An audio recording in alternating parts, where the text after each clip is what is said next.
Ya Rasulullah, salamun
repot manjing rasane uga hakikat manjing rasane ya Rasulullah salamun alaik ya Nabi asal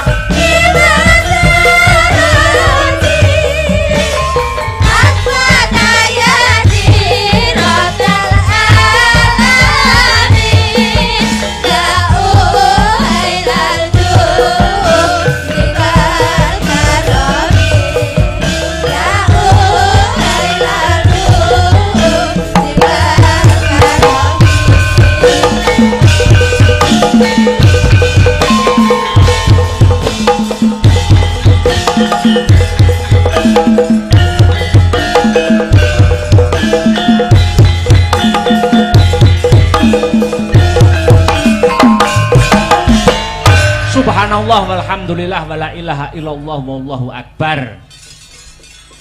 Nduk, anakku kang mituhu, ana dawuhmu apa, Mak? Leren sawetara ya, Nduk. Ngendhoni swasana kang kenceng, nggih, Yung. Sing luwih wigati ayo ndak kanthi ngaturake rasa puja lan puji syukur kang jero.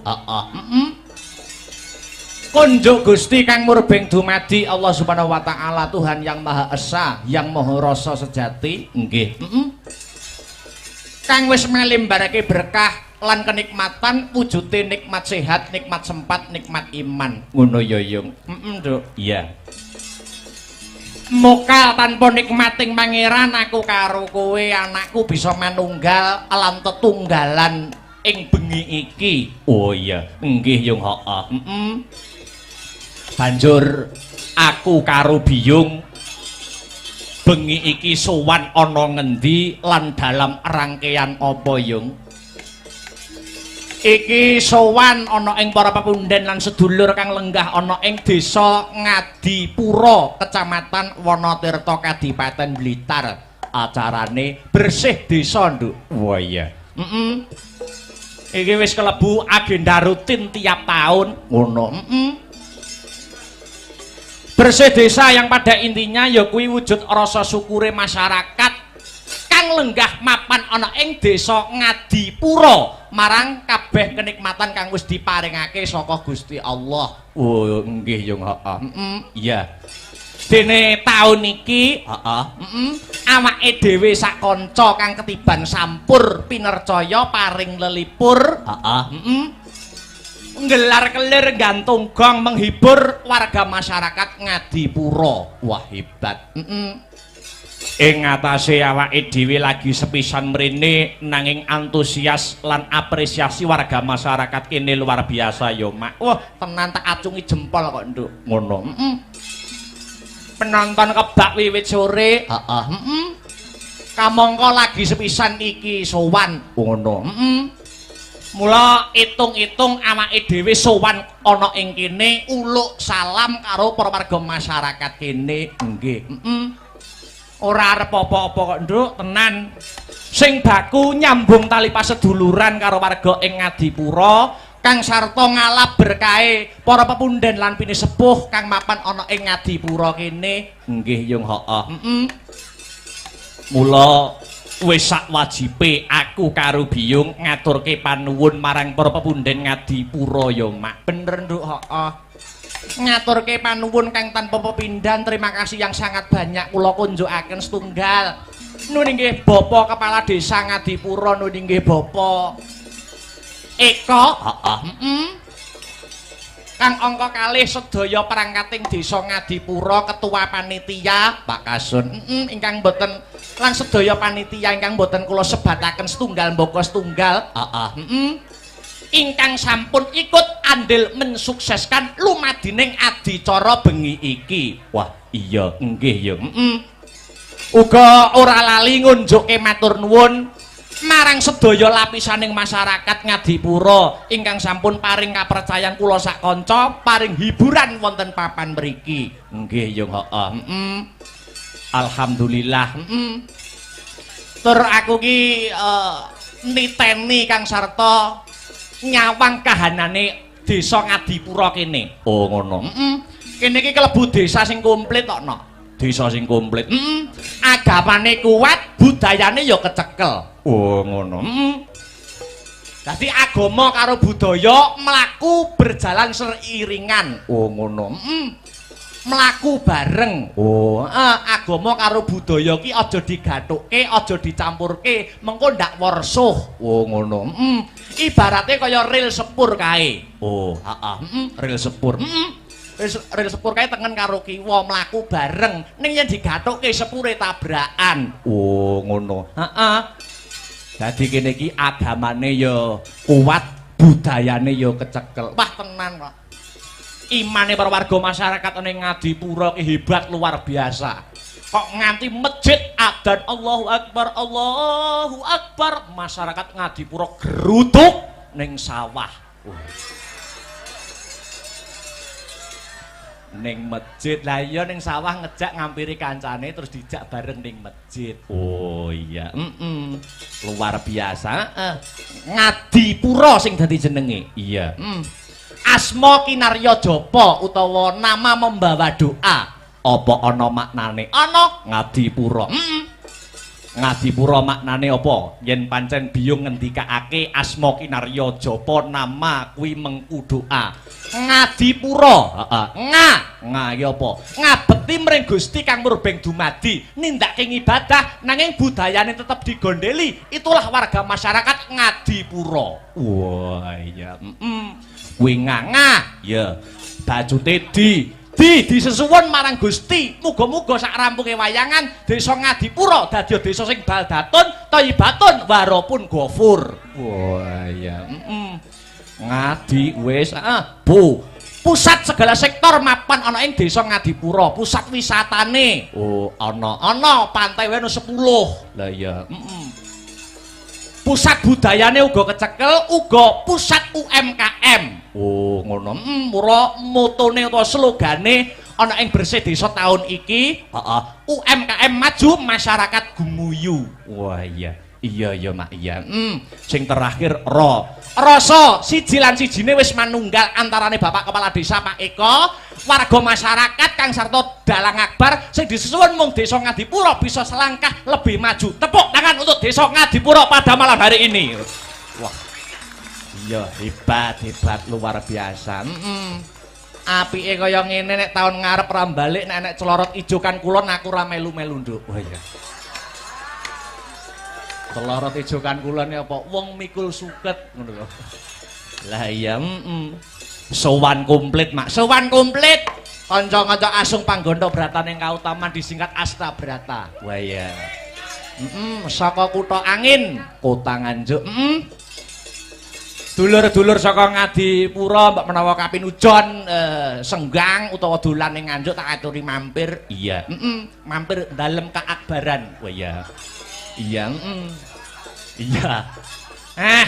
Nek warga kene iki tak kira ora mung disebut penggemar wayang. Oh ngono. Ning uga penikmat wayang. Ora mung penggemar wayang ning penikmat wayang. Buktine apa? Buktine ning lakon ya nggatekke, ning lagu-lagu ya menikmati, hiburane ya diapresiasi. Wah iya. Mulane kudu ngati-ngati pentas ana kene. Kesalahan-kesalahan kecil pas lakon wayang kuwi iso dikritisi karo pemerhati seni ning kene, Nduk. Apa ngono?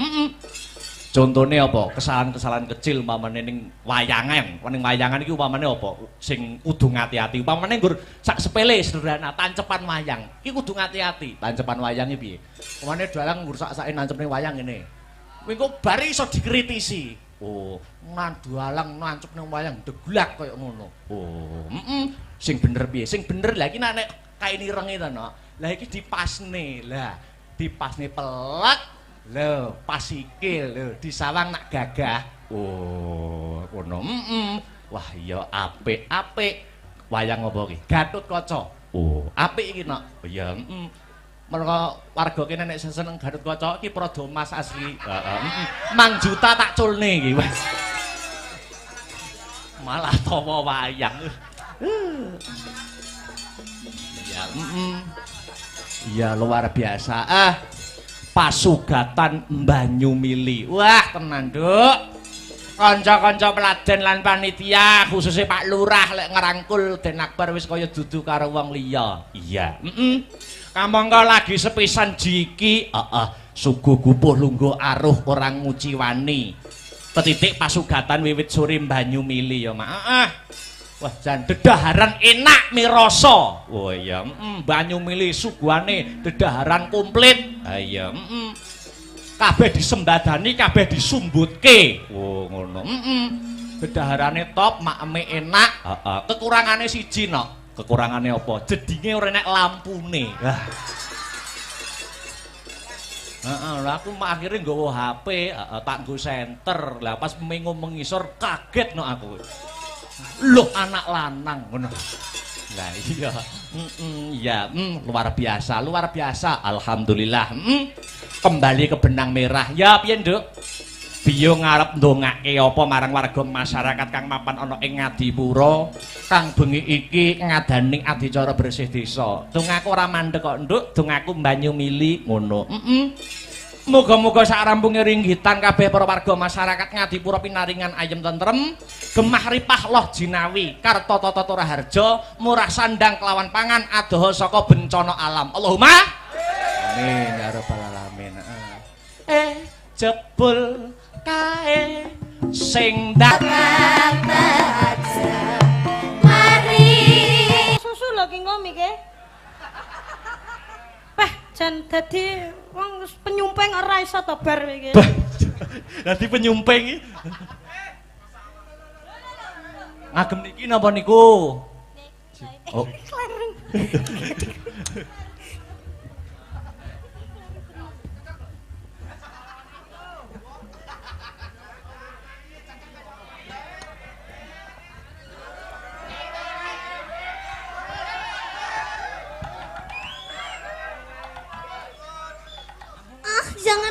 Jangan sisat-sisat.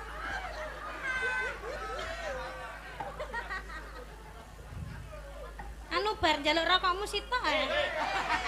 Ora oleh ya. Sakmene ya. Anu ki HP ku anak sing telepon ya. Wes. Halo. Sapa? Wes kono ya. Ya. Heeh, sik. Anteni aku sik. Ya ki mic. Aku cepatno wireless siji. Ya. Ya, peserta selanjutnya Festival Dalang Bocah dari Kediri yaitu Dek Niken Salindri. Yo, dok. Dok. Guys. Ngapa? Anu ki media ki lho sik ta.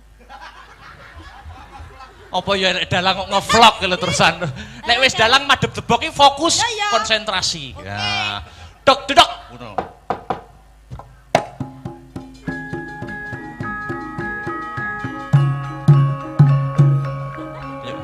Dijabut.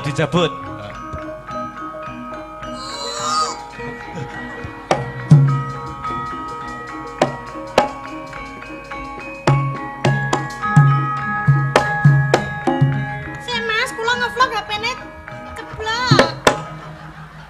Apa ya enek to? Wis ngobahne wayang kok bingung golek HP lho. Lah niki lho HP-ne ceblok lah, pripun niki malike lah. Terus ngono apa ya enek wong tanggap terus wis ngobahne wayang kok sik nge-vlog ngono. Heeh. Yo. Dok.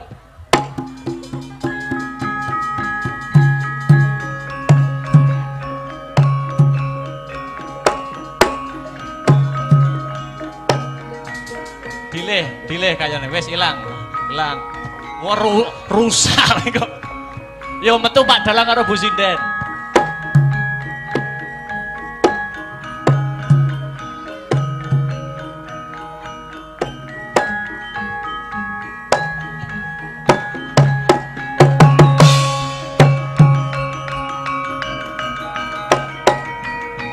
Apa ya? Dalang, wis macak dalang kok kukur-kukur lakang.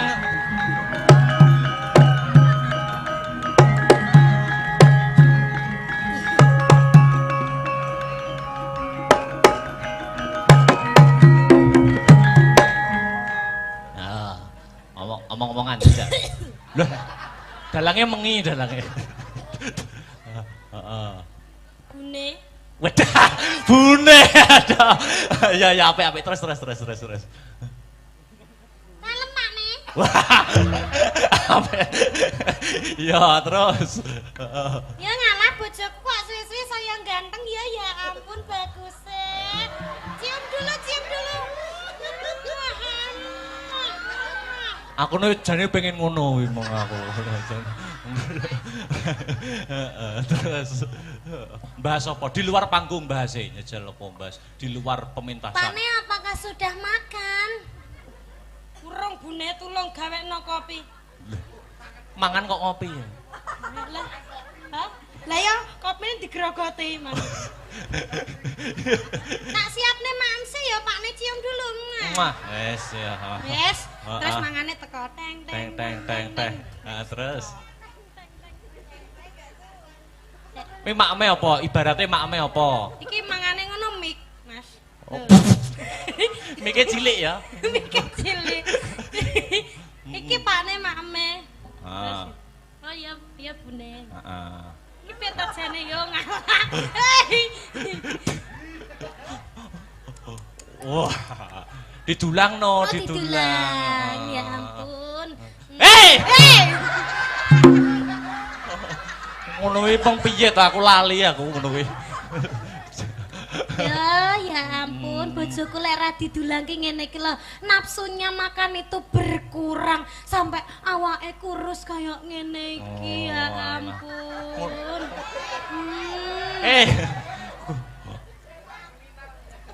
Kurui aku jane salemu ning enek vitamine lho bune. Ngono. Sing dibasok kuwe dikecrek polisi minggu dalam.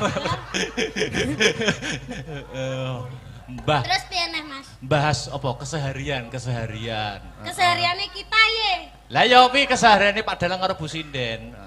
Kesehariane apa upamane? Upamane enek masalah wong loro ki upamane enek masalah tukaran upamane. Oh, enek masalah tukaran. Tukaran wong loro ki padu upamane. Pakne. Ah, nek Sindene nek nesu piye Bu Sinden kuwi? Pakne ndeknya aku ki nyawang HP-mu kok tungklang-tungkling ki jane nek apane to Pakne mosok enek sinden sing ngecati sampean to Pakne. Ora enek ibune. Masya Allah sumpah to demi Allah ndek enek lho bune. Ya ampun aku ki ra kene mbok apusi lho Pakne kowe iki ben-bengi vecenan karo sapa? Kowe iki padahal ki turu karo aku lho ya an. Kowe kok tegomen to Pakne karo aku ya ampun Pakne kowe kok tegomen to karo aku. Sik wis bar. Lara Pakne atiku lara. Ora bune, ora. Seto tak jelasne to bune. Atiku lara Pakne. Tenang atiku lara. Wah. Ketoke wis gak sayang mbek aku to Pakne. Sik to kok sing nesu male wonge ning wayange lho. Kok ora tau dijawab menti VC kok ya ora tau diangkat. Aku ki jane kurang apa to Pakne? Nggawe wayang anyare remuk sedina iki. Wes. Lah jare kok nesu. Oh ya nesu ya. Nesune terlalu menghayati kamu itu. Dah ya tak lepas ya. Aku jane kurang apa to, Mas? Loh. Wes, wayange ya wes. Bentak cek tok mesti ra tau dijawab, bentak VC ora tau diangkat. Di VC memanggil, barang dicat centang ora jane ngono kuwi iki. Wes. Karo sapa ta? Wayange wis bar kok iso malah kegowo rene iki lho. Wayange wis bar. Wes peserta festival selesai. Wes, kare ngenteni pengumuman. Wes. Aku juara piro? Urung no, pengumumane engko gara-gara. Iki tulung cepatno. Kok iso nesu tenan lho, tak kondalang kok. Jare kisah nyata. Aduh, remuk tangane Pak Dalang, remuk tangane Pak Dalang. Remuk. Duh. Wes. Remuk. Munggah nih Pak Lurah ya. Pak Lurah namanya Pak Eko. Duduk sini ya. Ayo Pak Eko. Iya. Sepatane gundul-gundul pacul. Oh ya. Pak Eko gundul-gundul dong. Monggo Pak Eko memberikan sepatah dua patah kata komentar pagelaran pada malam hari ini. Yuk.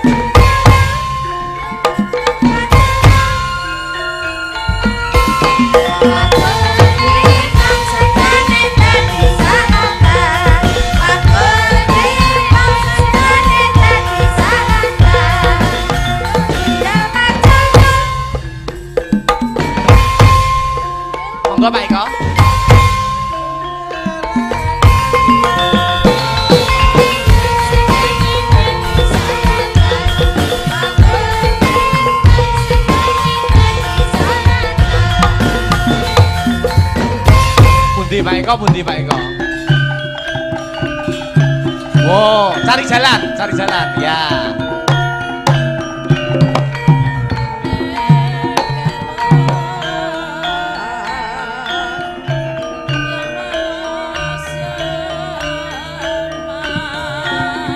Monggo Pak Eko. Alon-alon kemawon.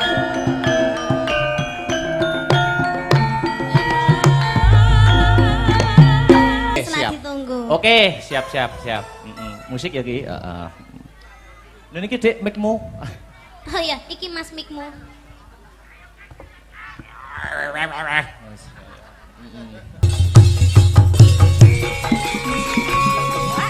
Hey.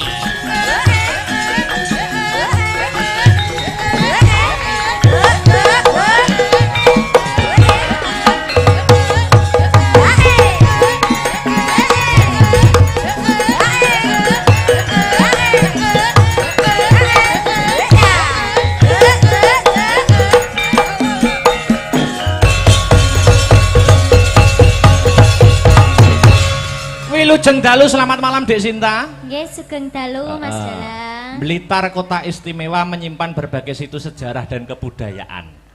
Nggih, leres niku. Iki ana permintaan lumantar WhatsApp nyuwun Blitar.